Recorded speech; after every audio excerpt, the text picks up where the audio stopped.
कौशल, मैं ब्रेक से पहले ये आपसे पूछना चाह रहा था कि बिल्कुल सही बात है कि बहुत तेज़ी से चीज़ें बदल रही हैं, दवाओं के स्तर पे हो या ट्रीटमेंट देने के स्तर पे हो या प्रयास करने के स्तर पे भी हो, क्योंकि चीज़ें इतनी फ्लूइड हैं कि उसमें न तो मैं सरकार को कह सकता हूँ ना मेडिकल फ्रेटर्निटी को कह सकता हूँ, लेकिन इसको चेक करने की ज़रूरत है। जैसे कि मैं कह रहा कि उदाहरण से अगर आप एक प्लाज्मा थेरेपी भी निकाल दी गई प्रोटोकॉल से, लेकिन उस दिन तक, उसके बाद तक लोग उसको रिकमेंड कर रहे थे या मैसेज आ रहे थे कि ये चाहिए वो चाहिए, तो ये जो गैप है एक सर, क्योंकि यही सबसे बड़ी समस्या है कि आप जो ऊपर तय हो रहा है, जो नीचे तय हो रहा है, उसके बीच में गैप कम हो, समय कम हो, इसको कैसे चेक किया जाए, कैसे रोका जाए इसको? जब हम ट्रीटमेंट प्रोटोकॉल की बात करते हैं तो मैं ये सिर्फ ये कहना चाहूँगा कि जो ट्रीटिंग डॉक्टर है, जब वो अपने मरीज को ट्रीट कर रहा है, मुझे लगता है कि ये राइट सिर्फ उसके पास है कि इस तरह की कन्फ्यूजन की स्थिति में उसे क्या करना चाहिए। आपको आईसीएमआर की गाइडलाइन से प्लाज्मा थेरेपी ड्रॉप कर दिया गया, लेकिन उसके नीचे अंडरलाइन करके दिखा गया कि बाकी स्टेट गवर्नमेंट अपने अपने हिसाब से सोच सकती हैं। तो इससे समझ सकते हैं कि कोई चीज़ ख़त्म नहीं हुई है। ट्रीटमेंट प्रोटोकॉल से हटने का ये मतलब नहीं है कि वो ट्रीटमेंट से आउट हो गई। मैं प्लाज्मा थेरेपी के बारे में न प्लस हूँ न माइनस हूँ। हर थेरेपी, जो वायरस की थेरेपी, चूँकि इसमें 100% कोई ट्रीटमेंट नहीं है, तो हर छोटी छोटी मेडिसिन का अलग अलग स्पेसिफिक टाइम रोल है।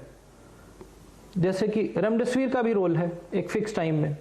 जब आपका चेस्ट सीटी का स्कोर आपका बढ़ जाता है और 5 से 12 दिन का समय होता है, उस समय दी जानी चाहिए। स्टेरॉइड का रोल होता है, उसके बाद चालू होता है, उसके पहले ओरल मेडिसिन का रोल, मतलब हर चीज़ का फिक्स टाइम ड्यूरेशन है।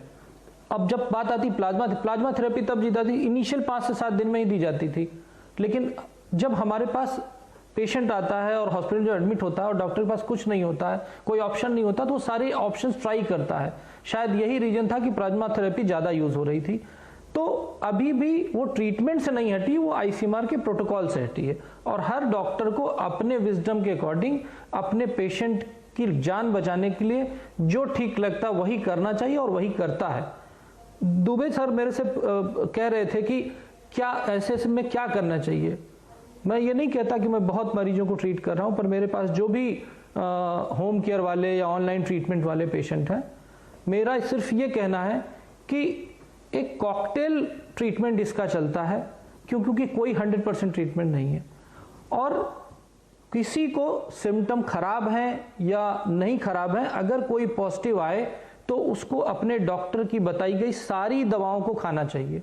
और एक मेरा पर्सनल ऑब्जर्वेशन है कि दवाओं का ड्यूरेशन जो 5 से 7 दिन रखा गया है, मैं अपने पर्चे पे मैं अपने मरीजों को दवाएं 20 दिन तक देता हूं। ये मैं दर्शकों के लिए भी बता रहा हूं और अपने फेलो साथियों के लिए बता रहा हूं कि वो भी इसको ट्राई कर सकते हैं। इत्तफाक से भगवान की दुआ से करीब 2-2.5 हज़ार लोग मेरे ट्रीटमेंट में हैं, और भगवान के आशीर्वाद से किसी को आईसीयू या हॉस्पिटल एडमिशन तक जाने की जरूरत नहीं पड़ी है। वर्ष सब ऑक्सीजन थेरेपी पे गए हैं। तो जो मेरा इन 2.5 हज़ार के आंकड़े से कहना है कि ट्रीटमेंट लंबा चलना चाहिए। ड्रग के साइड इफेक्ट को हम बाद में देख लें, क्योंकि उस साइड इफेक्ट को तो हम ट्रीट कर सकते हैं, पर कोरोना के कॉम्प्लिकेशन में डेथ रेट बढ़ सकती है। सिर्फ यही कहना चाहूंगा, क्योंकि चूंकि कोई फिक्स प्रोटोकॉल नहीं है, तो जो क्लिनिशियन को ठीक लगे, जो डॉक्टर को ठीक लगे, वही प्रोटोकॉल है।